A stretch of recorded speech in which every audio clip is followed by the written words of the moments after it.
Bapak, Ibu, saudara-saudari yang dikasih Tuhan, Shalom. Kita kembali berjumpa dalam pendalaman Alkitab kita.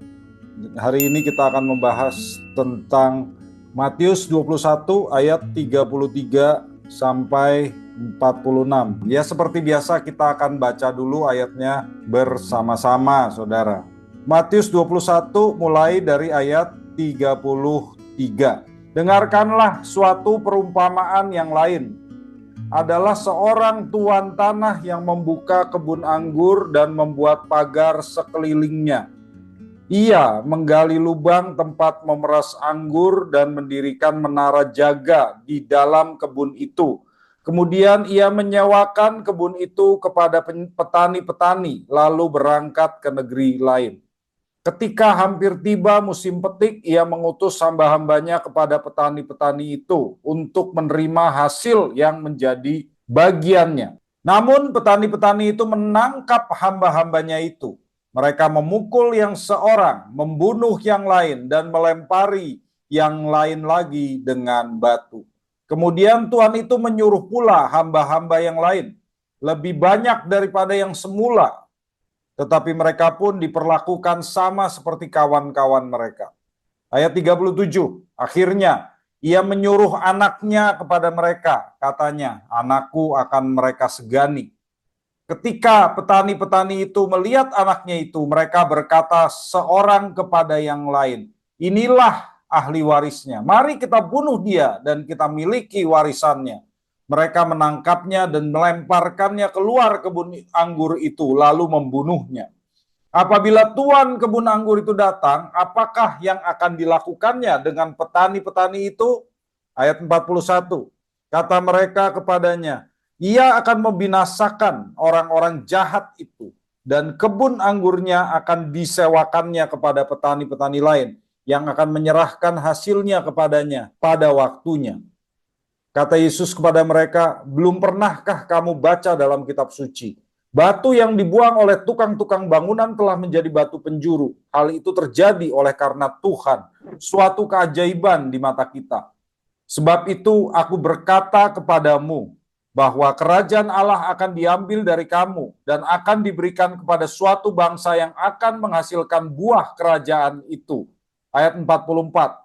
Siapa saja yang jatuh ke atas batu ini, ia akan hancur, dan siapa saja yang ditimpa batu ini, ia akan remuk. Ketika imam-imam kepala dan orang-orang Farisi mendengar perumpamaan-perumpamaan Yesus, mereka mengerti bahwa merekalah yang dimaksudkannya. Mereka mencari jalan untuk menangkap dia, tetapi mereka takut kepada orang banyak karena orang banyak itu menganggap dia nabi. Ya, Bapak, Ibu, saudara-saudari yang dikasih Tuhan, kita masih sampai di pembacaan mengenai Pekan Suci, ya ini jadi minggu terakhir pelayanan Yesus sebelum dia disalibkan.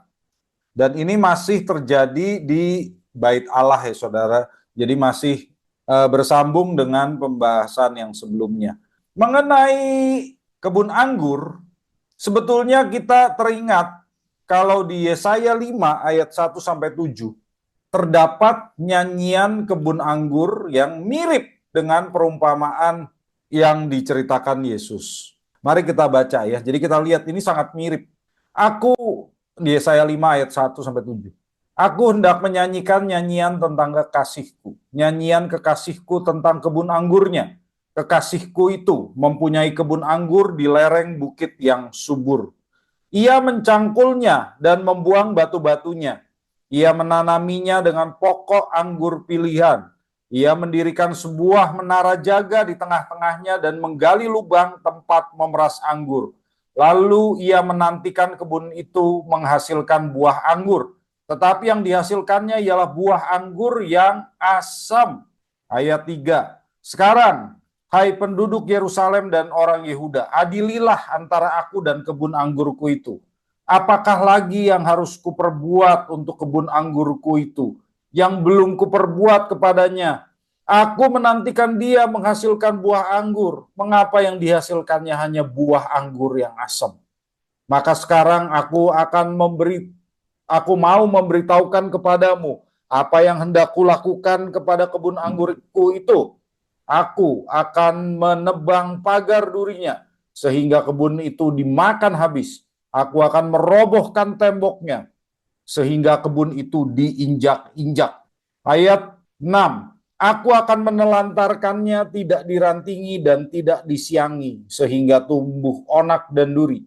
Aku akan memerintahkan awan-awan supaya jangan diturunkannya hujan ke atasnya. Sebab kebun anggur Tuhan semesta alam ialah kaum Israel, dan orang Yehuda ialah tanam-tanaman kegemarannya. Dinantinya keadilan, tetapi hanya ada kelaliman. Dinantinya kebenaran, tetapi hanya ada keonaran. Jadi ini sangat jelas ya, saudaraku, bahwa yang dimaksud dengan kebun anggur itu adalah Israel. Jadi jelas, kita nggak perlu sulit-sulit ya. Jadi di sini udah dijelaskan bahwa kebun anggur dari Tuhan itu ialah kaum Israel ya, yang sekarang kalau di zaman Yesus memang tinggal orang Yahudi saja. Nah, kalau kita melihat saudara tentang kebun anggur di zaman itu seperti ini. Kebun anggur di daerah Yudea itu biasanya dimiliki oleh orang-orang kaya. Dan kebun itu disewakan kepada petani-petani yang lebih miskin ya. Di sini ada pagar batunya ya, jadi mereka mendirikan pagar batu untuk membatasi kebun anggur itu dari pencuri yang mau masuk dan mencuri anggur, dan juga melindunginya dari binatang buas. Kemudian ada ini yang namanya menara jaga, yang tadi dikatakan dia membangun menara jaga. Menara jaga ini tujuannya untuk penjaga keamanan bisa mengawasi kebun itu ya. Dan ada lubang, nah ini lubang pemerasan anggur. Sementara kebun anggurnya sendiri ya seperti ini. Ya, jadi mereka memetik anggur, kemudian diperas anggurnya supaya menjadi minuman, menjadi wine. Kalau kita lihat di ayat 33 ini dikatakan, ada seorang tuan tanah yang membuka kebun anggur, sama seperti ini, dan membuat pagar sekelilingnya. Ada pagarnya begini. Ia menggali lubang tempat pemeras anggur. Nah ini dia. Dan mendirikan menara jaga dalam kebun itu. Nah ini ya menara jaganya. Kemudian ia menyewakan kebun itu kepada petani-petani. Nah ini petani-petaninya.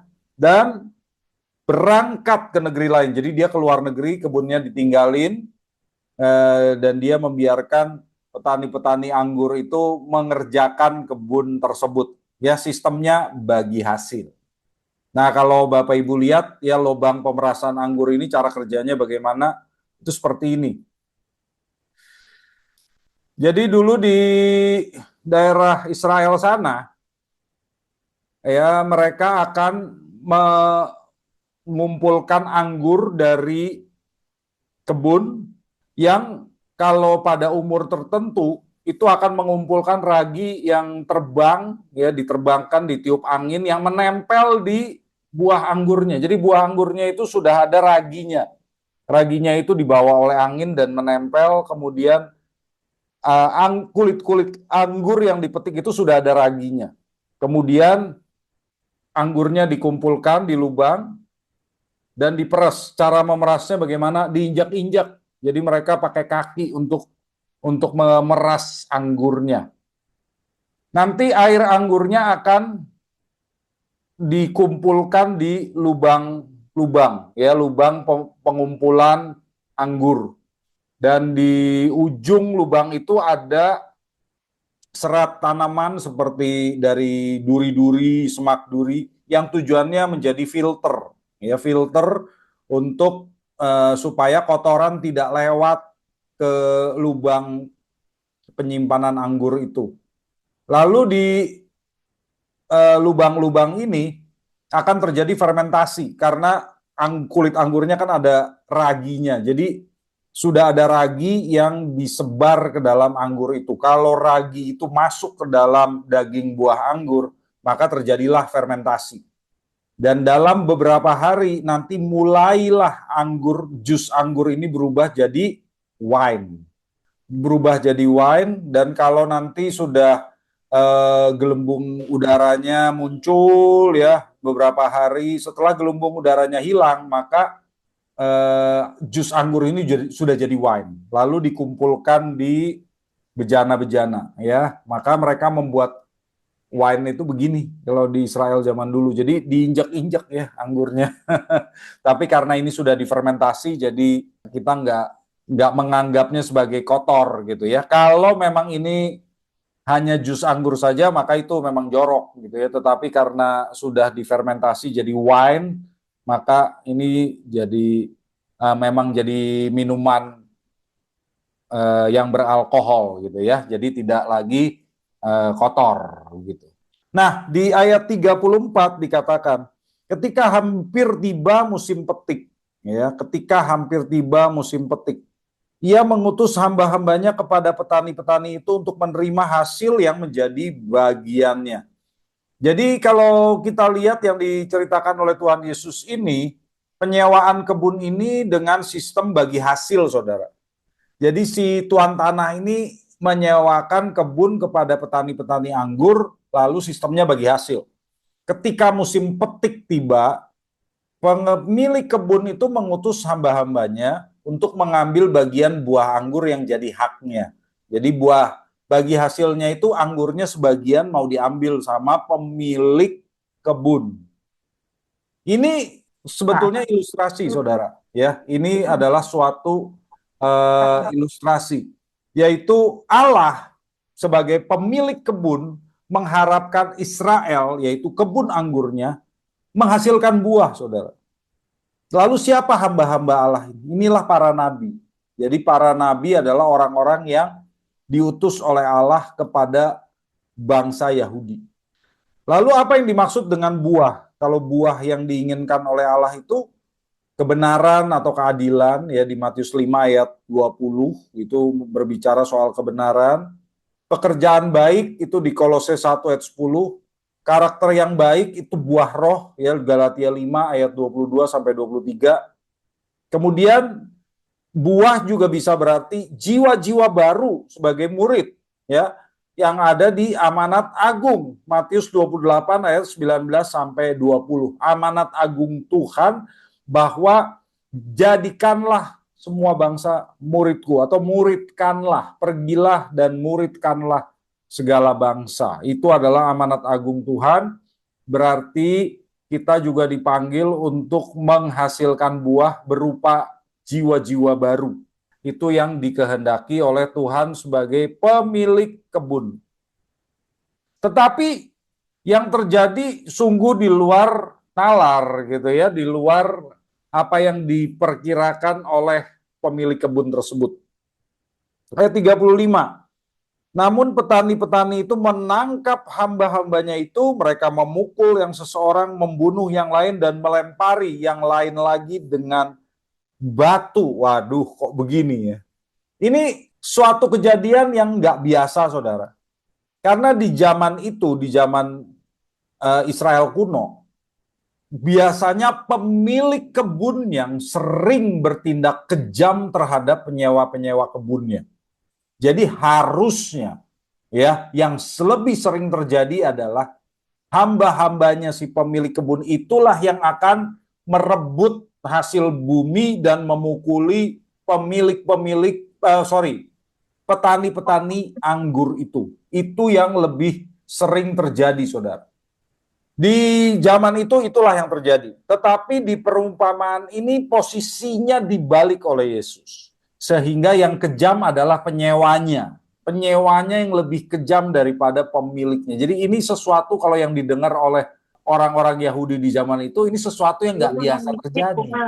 Ya, biasanya yang terjadi itu adalah pemilik kebunnya yang kejam. Kok ini malah penyewanya yang kejam? Kan aneh, ya. Dan di sini Tuhan Yesus dengan jelas menceritakan bahwa yang dimaksud dengan hamba-hamba itu adalah para nabi. Kok tahu? Kita bisa lihat dari apa yang dikatakan oleh Yesus. Mereka memukul hambanya. Nah, ini sebetulnya adalah mengacu kepada perjanjian lama, saudara. Yeremia 20 ayat Yesaya, mohon maaf, Yesaya 20, Yeremia, betul. Yeremia 20 ayat 1 dan 2 ya. Yeremia 20 ayat 1 dan 2. Yeremia 20 ayat 1 dan 2. Saya bacakan. Imam Pasyur bin Imer yang menjabat kepala pengawas di rumah Tuhan mendengar Yeremia itu nabi ya, menyampaikan kata-kata nubuat itu. Lalu Pasyur memukul Nabi Yeremia dan memasungkan dia di pintu gerbang Benyamin di atas rumah Tuhan. Jadi yang dipukul ini seorang nabi, saudara. Ya, seorang nabi yaitu Yeremia. Jadi Tuhan Yesus mengingatkan mereka bahwa Yeremia itu dipukul. Nabi yang dipukul. Kemudian Tuhan Yesus juga menceritakan tentang kisah lain di mana ada seorang nabi yang dipukul, yaitu di 2 Tawarikh 18 ayat 23. 2 Tawarikh 18 ayat 23. Sesudah itu Zedekia bin Kenaana datang mendekat dan menampar pipi Mika. Mika ini nabi. Katanya, bagaimana mungkin roh Tuhan pindah dariku untuk berbicara kepadamu. Jadi Nabi Yeremia dipukul, Nabi Mika ditampar, dipukul ya. Lalu ada juga nabi yang dibunuh. 1 Raja-Raja 19 ayat 14. 1 Raja-Raja 19 ayat 14. Jawabnya, aku sangat giat bekerja bagi Tuhan Allah semesta alam, karena orang Israel meninggalkan perjanjianmu, merobohkan mezbah-mezbahmu, dan membunuh nabi-nabimu dengan pedang. Hanya aku sendiri yang masih hidup, kata Elia, dan mereka berusaha mencabut nyawaku. Jadi kita ingat ya, dulu di zaman Elia, nabi-nabi Tuhan dibunuh dengan pedang oleh Ratu Isabel ya. Jadi di sini nabi-nabi pun dibunuh oleh orang-orang Israel. Dan juga ada nabi yang dilempari dengan batu, yaitu 2 Tawarikh 24 ayat 21. 2 Tawarikh 24 ayat 21. Tetapi mereka bersekongkol melawan dia, yaitu Zakaria ya, nabinya.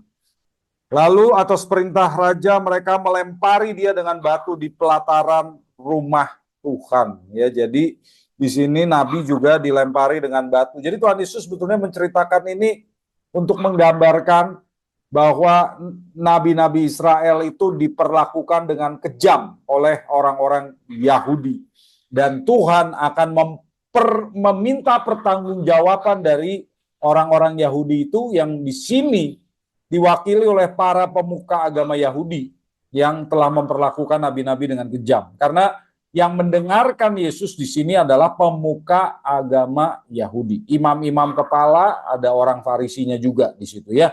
Jadi di sini Yesus berkata bahwa kamulah yang memperlakukan nabi-nabi Tuhan dengan kejam, dan Tuhan akan meminta pertanggungjawaban dari kalian.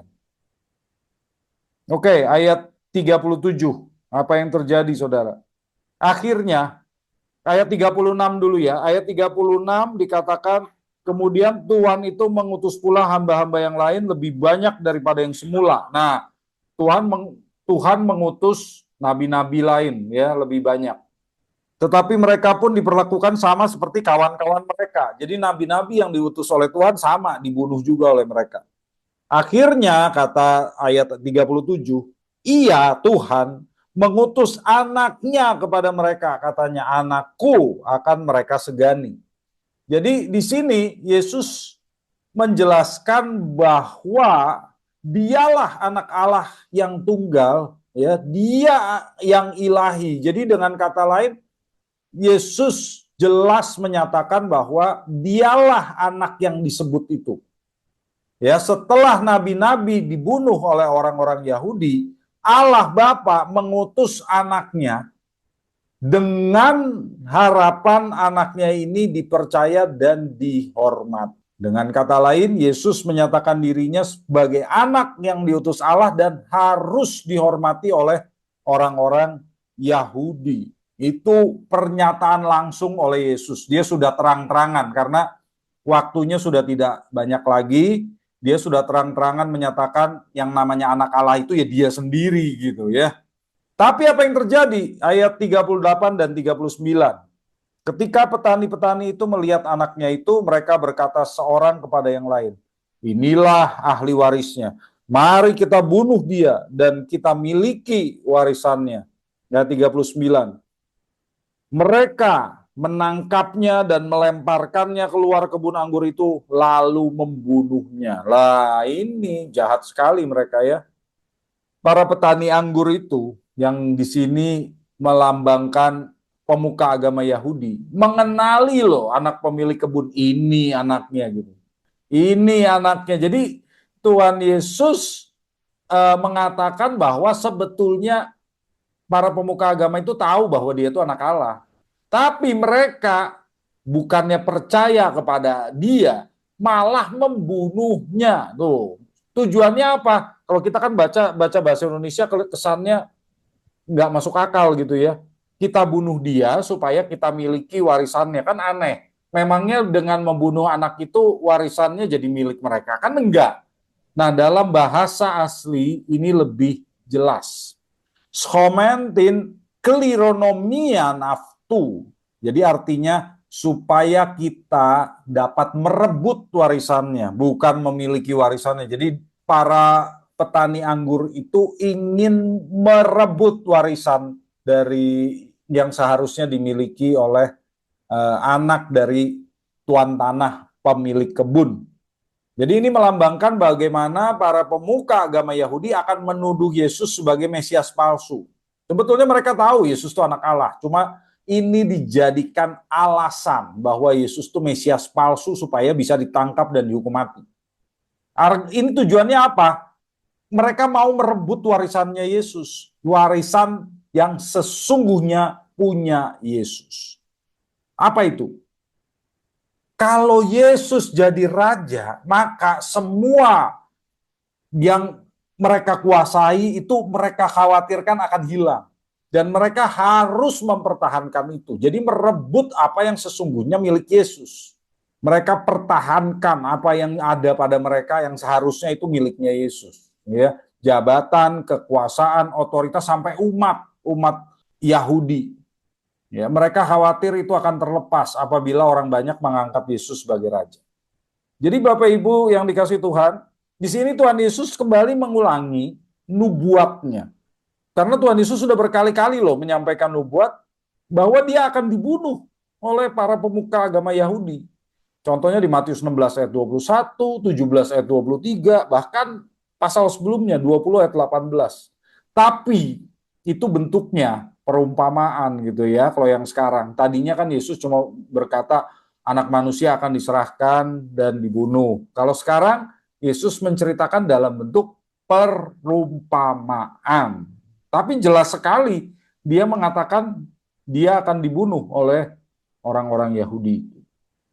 Menarik ya kalau kita lihat di ayat 40 dan 41 ini. 40 dan ayat 41 kita baca.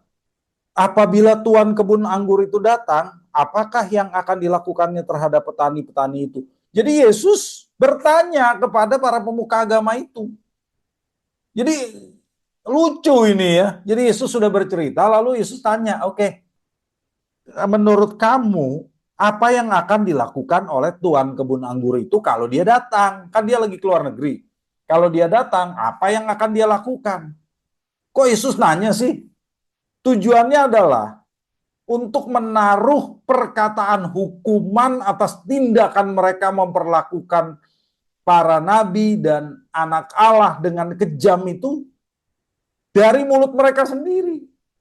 Dari mulut mereka sendiri, Yesus mau mereka mengatakan sendiri hukuman mereka. Dan akhirnya mereka mengucapkannya di ayat 41. Kata mereka kepadanya, Ia akan membinasakan orang-orang jahat itulah.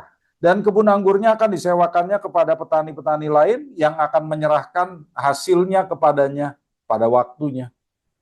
Jadi saudaraku yang dikasih Tuhan, di sini para pemuka agama Yahudi itu memperkatakan sendiri hukuman atas diri mereka sendiri. Jadi Yesus itu mau mereka mengatakan sendiri hukuman atas diri mereka. Pertama mereka mengatakan orang-orang jahat itu ya. Dia akan membinasakan orang-orang jahat itu tuh. Jadi mereka mengaku diri mereka jahat. Karena mereka lah yang bertanggung jawab membunuh hamba-hamba dan anak pemilik kebun. Dengan kata lain, mereka mengaku mereka jahat karena orang Yahudi lah yang membunuh para nabi dan juga anak Allah Yesus Kristus. Mereka mengatakan sendiri mereka jahat. Dan yang kedua, mereka mengatakan bahwa orang-orang jahat itu pantas dibinasakan tuh saudara ya. Jadi bukan dibina, udah nggak bisa dibina lagi, ini harus dibinasakan. Jadi mereka mengaku pantas dihukum seberat-beratnya, pantas dibinasakan. Dan sesudah mereka dibinasakan, maka tuan kebun anggur, sang pemilik kebun anggur, boleh menyewakan kebun itu kepada petani-petani lain yang akan menyerahkan hasil pada waktunya. Artinya apa saudara? Apa yang tadinya dilakukan oleh Israel untuk menghasilkan buah bagi Tuhan, diambil haknya oleh Tuhan dan diserahkan kepada bangsa lain yang digambarkan oleh gereja. Gereja sudah tidak membedakan mana orang Yahudi, mana orang non-Yahudi. Jadi gereja itu jadi satu aja ya, termasuk bangsa-bangsa lain, boleh juga ada orang Yahudi yang sudah bergabung. Dan gerejalah yang akan bekerja mengambil alih pekerjaan bangsa Israel sebagai pelaku pekerjaan Allah, dan merekalah yang akan berbuah bagi Tuhan. Jadi Israel sudah gagal dan pekerjaannya dialihkan kepada bangsa-bangsa lain, yaitu gereja. Ayat 42, Tuhan Yesus kemudian menjelaskan tentang apa yang disebut dengan batu penjuru ya. Kata Yesus kepada mereka, belum pernahkah kamu baca dalam kitab suci, batu yang dibuang oleh tukang-tukang bangunan telah menjadi batu penjuru. Hal itu terjadi oleh karena Tuhan, suatu keajaiban di mata kita. Ini dikutip oleh Tuhan Yesus dari Mazmur 118 ayat 22 sampai 23. Batu yang dibuang oleh tukang-tukang bangunan telah menjadi batu penjuru. Hal itu terjadi dari pihak Tuhan, suatu perbuatan ajaib di mata kita. Ya, jadi kenapa sih Tuhan Yesus berkata begini? Mazmur 118 ini adalah mazmur yang mengandung kata hosana. Ya saudara, mazmur ini adalah mazmur yang mengandung kata hosana, yaitu hosana diberkatilah dia yang datang dalam nama Tuhan. Itu ada di Mazmur 118 ayat 25 sampai 26. Jadi Tuhan Yesus mengatakan ini nih, orang-orang Yahudi yang berkata hosana, hosana ini sebetulnya menggenapi apa yang dikatakan di Mazmur 118. Yesus yang menjadi batu penjuru, tapi mereka dibuang oleh tukang-tukang bangunan, yaitu bangsa Yahudi. Batu penjuru itu apa sih, saudara? Batu penjuru itu batu pertama yang diletakkan dalam konstruksi fondasi bangunan. Kalau saudara ada yang ngerti soal konstruksi bangunan sipil, begitu ya, maka itu batu penjuru itu adalah batu pertama yang diletakkan, ya. Dan biasanya batu penjuru ini besar, kokoh, dan paling akurat karena dia menentukan posisi batu-batu lain.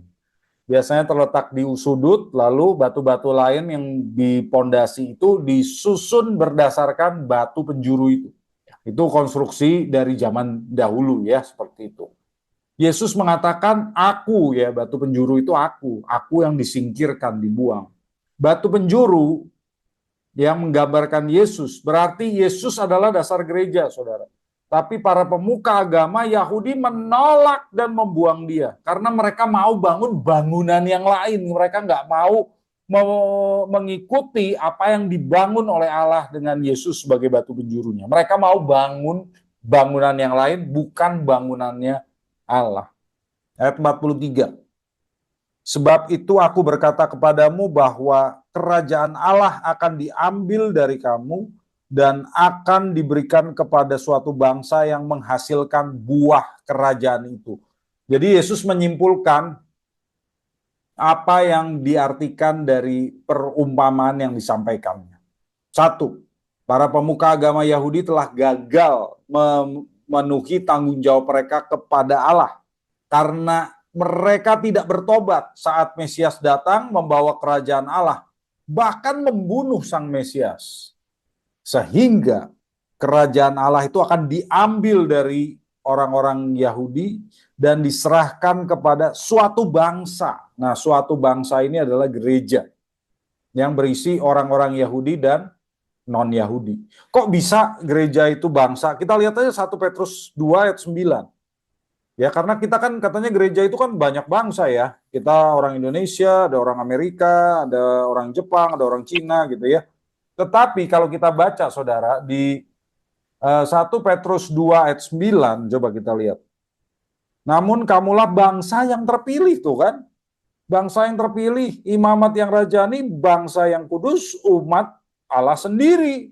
Supaya kamu memberitakan perbuatan-perbuatan yang besar dari Dia yang telah memanggil kamu keluar dari kegelapan kepada terangnya yang ajaib.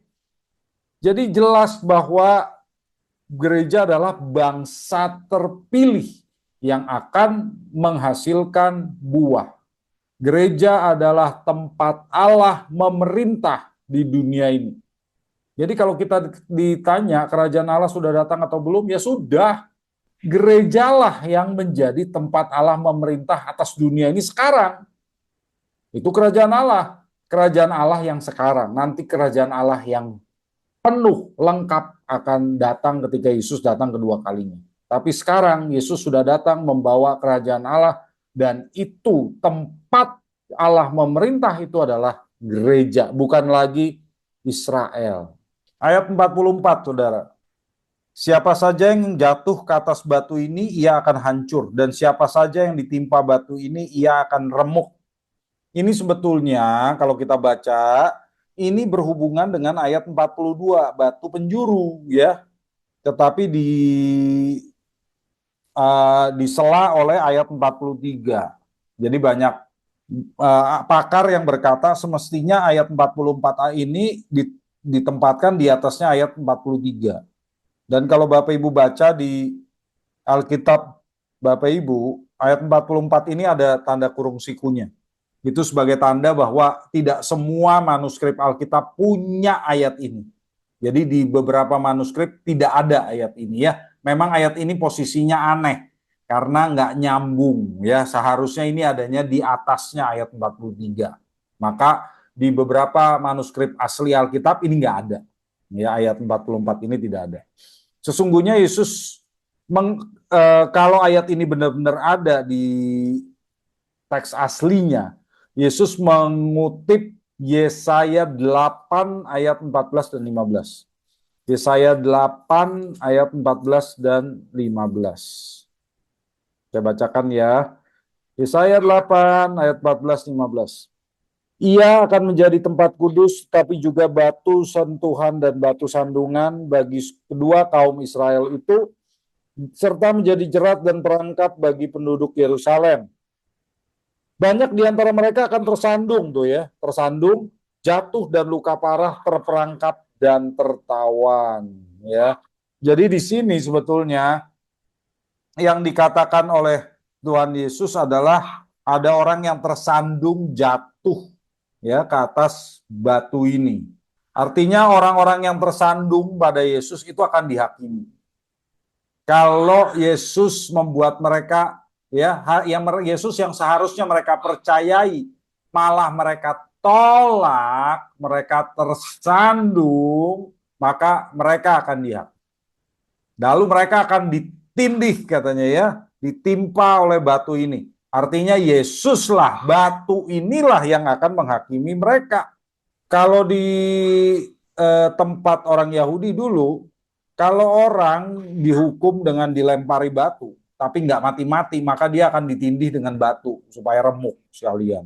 Begitu ya. Jadi memang kita baca ayat ini kok jadi bingung gitu ya, ditimpa batu. Ya betul, kalau orang dilemparin batu nggak mati, memang ditindih di zaman itu.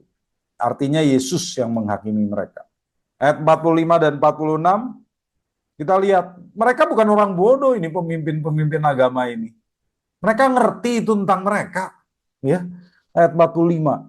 Ketika imam-imam kepala dan orang-orang Farisi mendengar perumpamaan-perumpamaan Yesus, Mereka mengerti bahwa merekalah yang dimaksudkannya. Jadi mereka ngerti mereka yang dimaksud oleh Yesus. Dan mereka juga mengerti bahwa tadi mereka telah menjatuhkan hukuman atas mereka sendiri. Karena merekalah yang berkata bahwa mereka akan dibinasakan. Jadi mereka tahu merekalah yang dianggap oleh Yesus sebagai petani-petani kebun anggur itu. Tapi mereka ingin menangkap Yesus tentunya ya, karena mereka kesel, mereka marah. Mereka mencari jalan di ayat 46, mereka mencari jalan untuk menangkap dia. Tetapi mereka takut kepada orang banyak, karena orang banyak itu menganggap dia nabi. Mereka nggak bisa menangkap Yesus saat itu, karena di sini kan di bait Allah, saudara. Di bait Allah banyak orang banyak, dan orang-orang itu menganggap Yesus sebagai nabi. Kalau mereka tangkap Yesus saat itu akan terjadi kerusuhan, ya, karena orang-orang banyak itu akan melawan, membebaskan Yesus, dan kemudian tentara Romawi akan datang. Nah, kalau tentara Romawi datang pada saat kerusuhan, maka pemuka-pemuka agama itu bisa kehilangan kepercayaan dari pemerintah Romawi dan kehilangan hak istimewa mereka. Jadi mereka juga tidak mau buat kerusuhan di bait Allah, ya. Itulah alasannya mereka tidak menangkap Yesus pada saat itu.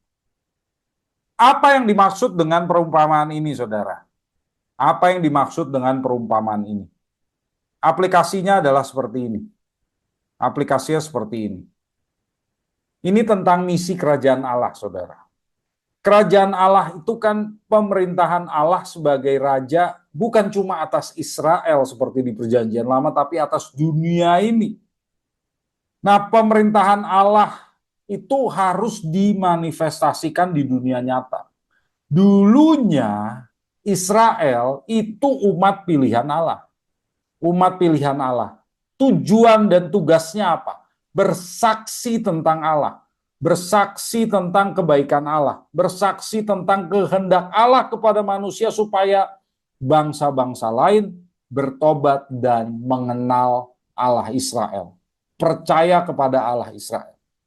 Dan Yesus menyatakan bahwa kerajaan Allah itu telah datang di bumi karena dialah yang akan membawanya. Dialah yang sudah membawanya, mohon maaf. Dia sudah membawanya karena dialah anak Allah yang datang ke bumi. Dialah sang anak yang diutus oleh pemilik kebun untuk mengambil buah dari kebun tersebut. Dialah yang membawa kerajaan Allah. Tetapi Israel menolak Yesus. Kenapa? Mereka mau merebut warisannya Yesus. Mereka takut kehilangan fasilitas yang saat ini mereka miliki. Mereka ingin pertahankan fasilitas. Karena itu Tuhan membinasakan mereka dan mengalihkan misi kerajaan Allah, yaitu memanifestasikan pemerintahan Allah atas dunia ini kepada gereja. Jadi Tuhan mengambil apa yang sedang dilakukan, seharusnya dilakukan oleh Israel, dan mengalihkannya kepada bangsa yang terpilih, yaitu gereja. Maka kitalah yang bertugas menghasilkan buah bagi Allah sekarang. Gereja harus menghasilkan buah. Nggak cuma diem-diem saja, saudara. Gereja harus bisa menghasilkan buah bagi Allah. Tentu kita menghasilkan buah dalam bentuk buah roh, karakter Kristus, segala perbuatan baik, betul. Tetapi ingat, Allah juga, Tuhan Yesus juga memberikan kita amanat agung, yaitu kita harus memuridkan segala bangsa. Jadi kita memenangkan jiwa dan memuridkan bangsa-bangsa bagi Yesus. Dengan cara itulah kita menyaksikan tentang Tuhan, kebaikannya, kehendaknya kepada manusia, menyelamatkan sebanyak mungkin orang bagi Tuhan. Baik, itu yang bisa saya sampaikan dalam pembahasan Matius 21 ayat 33 sampai 46 ini. Kita akan masuk ke ruang tanya jawab, Bapak Ibu. Silakan, boleh ditulis di chat atau boleh langsung disampaikan apabila ada pertanyaan tentang apa yang sudah kita bahas ini, ya. Oh ya, Pak Mark. Ya, silakan, Yang Pak Alvin. pembagian hasil tadi itu kan pemilik anggur itu, tuan pemilik anggur itu menyuruh eh, istilahnya hamba-hambanya, Tambahnya, iya. kemudian anak-anak. Saya cuma mau tanya pembagian hasil mereka itu bagaimana? Apakah sudah ada di persentase atau apa? Kalau kayak di Indonesia ini rata-rata kalau tuan tanah kayak kayak sawah ya, yang punya tanah penggarap itu kan baginya sepertiga seperti Iya. itu. Apakah memang sistemnya pembagian seperti itu pada saat itu juga atau ada pembagian-pembagian khusus yang tercatat di dalam uh, budaya kebudayaan mereka Budaya mereka berusaha? ya. Iya. Iya, Oh, gitu loh. ya kelihatannya agak mirip ya, Pak Edwin. Kelihatannya agak mirip. Jadi yang petani-petani yang mengerjakannya dapatnya sepertiganya ya, Pak ya. Kalau di sini ya. Kalau di sini pemilik lahan, misalkan Hmm. saya punya sawah uh, disewakan, mereka mereka mereka kerjakan. Hmm. Ketika bagi hasil itu sepertiga. Jadi yang kerjakan itu dapat, kalau misalkan dapat 30 karung, Iya. 30 karung gabah, yang kerja itu dapat 20, yang punya lahan itu dapat 10. Oh Karena gitu. yang punya lahan itu benar-benar mereka eh, dapat hasil bersih. Tapi kalau pemilik lahan, semua yang membiayai, maka itu perhitungannya lain lagi, Pak. Jadi kebalikan. Ya mungkin Jadi pemilik lahannya pemilik yang 2/3 pemilik ya. lebih banyak, dia 2/3, seperti itu. Ya kalau di sini sih yang tadi kita baca kan si pemilik lahan udah memberikan semua fasilitas ya. Sampai bahkan si petani-petani anggur ini bukan cuma menerima buah anggur, tetapi sudah bisa membuat wine di situ. Jadi semua fasilitas diberikan, tetapi tenaga tenaga kerjanya tidak gitu ya. Jadi mereka yang menggarap kebun anggur itu mereka yang membuat wine dan pemilik kebun anggur hanya minta sebagian dari buah, belum jadi wine karena ini kan dikatakan ketika hampir tiba musim petik ya. Jadi belum jadi wine. Ketika mereka Hmm. memetik itu mereka buahnya diambil oleh sebagian oleh pemilik gitu ya. Jadi kalau begini pemiliknya dapatnya lebih sedikit mungkin ya Pak Edwin ya. Iya, mungkin seperti itu. Tapi Iya. kalau pemilik yang menyediakan semuanya fasilitas-fasilitas itu dan pemilik hanya meminta sebagian, ya berarti ya mungkin kayak di sini pembagian, Iya, mungkin seperti di sini ya. ya Jadi dia seperti cuma kasih seperti fasilitas sepertiga saja. itu. Iya, Betul, betul. sepertiganya gitu. Gitu. Oh Berarti iya. kan semua biaya upah segala macamnya mereka yang mengusahakan, penggarap itu yang mengusahakan. Iya, betul, betul, Itu yang betul. kebiasaan di Indonesia sih seperti itu. Iya, kelihatannya sih mirip ya, karena ini masyarakat agraris juga ya seperti di Indonesia. Mungkin mirip saya kira. Iya. Bagiannya bisa jadi sepertiga, 2/3 begitu ya. Cuma mau tanya itu kebun anggur foto itu seperti itu kan atau kebun anggur yang seperti sekarang yang kita pahami? Karena anggurnya kan saya lihat pendek-pendek seperti daun teh itu. Iya, Atau iya, nah itu. Karena anggur yang kita pahami kan anggur yang pohon yang menjalar. iya menjalar ya. Iya, ini yang Ya, tadi yang gambarnya punya pendek-pendek. Kalau di Israel sih pendek-pendek. ada varietasnya macam-macam ya. Ada yang agak tinggi, ada yang pendek. Nah, nggak tahu nih untuk dijadikan wine itu lebih bagus yang tinggi atau yang pendek gitu ya. Iya, mungkin jenis yang lain. Iya, Iya, cuma memang kalau iya. di Israel dengan cara pembuatan wine seperti yang tadi ini, anggurnya agak manis gitu. Hasilnya yang saya tahu begitu. Iya, Jadi benar. nggak nggak seperti anggur di Eropa ya. Kalau wine Eropa kan nggak manis gitu. Tapi dengan cara Israel begini anggurnya jadi manis. Itu Hmm. yang saya tahu sih. Cuma kalau Iya kan. varietasnya seperti apa ya mungkin begitu. Cuman fermentasinya tadi itu yang saya baru tahu ternyata ada sejenis serbuk apa yang menempel di Iya, buah-buah itu. iya Kan itu alami jadinya. iya, Fermentasinya alami. kalau orang buat wine sekarang itu kan difermentasi dia pakai ragi, kemudian kurang Iya, lebih 20 hari sampai 1 bulan baru dia akan jadi gitu. iya benar. Kalau sekarang raginya ditambahkan kan. Nah kalau di Iya Israel ditambah. itu raginya menempel secara alami. Jadi nanti buah anggurnya itu tadinya ungu jadi putih. Nah itu ada Ada raginya yang tertiup angin lalu nempel di sana. Jadi fermentasinya alami. Alami, ya. Luar biasa Lucu itu. itu. Iya, luar biasa. Ini Tuhan memang di Israel tuh sebetulnya tanahnya kaya gitu ya dibanding dengan negara-negara di sekelilingnya, bangsa lainnya yang isinya gurun pasir. Kalau Israel itu kan subur, ya tanamannya Iya. juga bagus. Itulah sebetulnya mereka sudah punya segalanya, udah jadi bangsa pilihan Tuhan. Tapi kok begitu ya? Kurang ngajar gitu ya. Iya. Sampai sekarang kan teknologi mereka kan memang cukup baik ya. Iya, maju baik ya karena mereka bangsa kecil, Iya. musuhnya banyak, jadi senjata mereka ya teknologi mereka ya yang dihasilkan dari otak mereka yang cerdas. Gitu. Mereka memang pinter-pinter orangnya. Ya itu Tuhan Pinter-pinter. yang berikan lah, siapa lagi gitu ya. Iya. Iya, dan sekarang kok masih perang terus begitu ya. Sudah 1 tahun kelihatan ini ya, perangnya nggak berakhir. Iya, 1 tahun sudah Oktober ini sekarang. Iya, udah 1 tahun. Pas. Iya. Ya, kita Malah berdoa Iran aja sudah supaya mereka Iran ikut-ikutan sudah. ikut-ikutan. Iya, ya kita lihat aja lah. Tapi kita berdoa supaya Benar. dunia jadi damai ya. Kita juga Benar. dengan adanya semua ini ekonomi dunia jadi nggak beres. Toh kita juga ikut merasakan juga. Jadi, Iya. iya baik. Oke Pak Marta, terima Ya, kasih. yuk sama-sama Pak Edwin.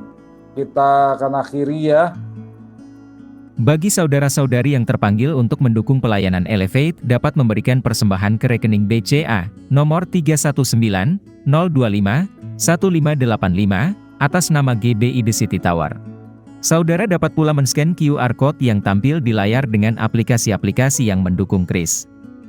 Terima kasih atas persembahan saudara, Tuhan Yesus memberkati.